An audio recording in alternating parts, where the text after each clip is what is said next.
ಈ ಮೊಟ್ಟೆ ಫ್ರೈಯನ್ನು side dish ಆಗಿ ರೊಟ್ಟಿ, ಪರಾಠ, ಚಪಾತಿ ಜೊತೆ ತಿನ್ಕೊಳ್ಳಿ. ತುಂಬಾ ಟೇಸ್ಟಿಯಾಗಿರುತ್ತೆ.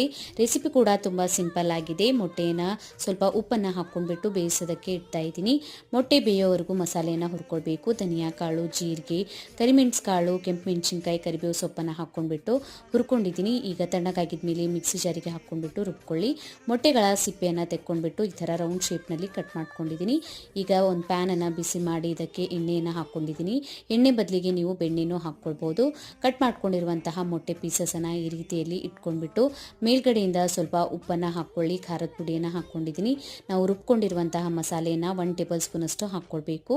ಕೊತ್ತಂಬರಿ ಸೊಪ್ಪನ್ನು ಹಾಕ್ಕೊಂಡ್ಬಿಟ್ಟು ಒಂದು ಕಡೆಯಿಂದ 1-2 ನಿಮಿಷ ಫ್ರೈ ಮಾಡ್ಕೊಳ್ಳಿ. ಆಮೇಲೆ ತಿರುಗಿಸ್ಕೊಂಡ್ಬಿಟ್ಟು ಮೇಲ್ಗಡೆಯಿಂದ ನಾವು ಮಸಾಲೆಯನ್ನು ಹಾಕ್ಕೊಳ್ಬೇಕು. ಕೊತ್ತಂಬರಿ ಸೊಪ್ಪನ್ನು ಹಾಕ್ಕೊಂಡ್ಬಿಟ್ಟು 1-2 ನಿಮಿಷ ಫ್ರೈ ಮಾಡ್ಕೊಳ್ಳಿ. ಒಂದ್ಸಲ ಟ್ರೈ ಮಾಡಿ ನೋಡಿ. ವಿಡಿಯೋನ ಸೇವ್ ಮಾಡಿ. ವಿಡಿಯೋ ಇಷ್ಟ ಆಗಿತ್ತಂದರೆ ಲೈಕ್, ಶೇರ್ ಮಾಡಿ. ಇನ್ಸ್ಟಾಗ್ರಾಮ್, ಫೇಸ್ಬುಕ್ಕಿಗೂ ಫಾಲೋ ಮಾಡ್ಕೊಳ್ಳಿ. Thank you for watching.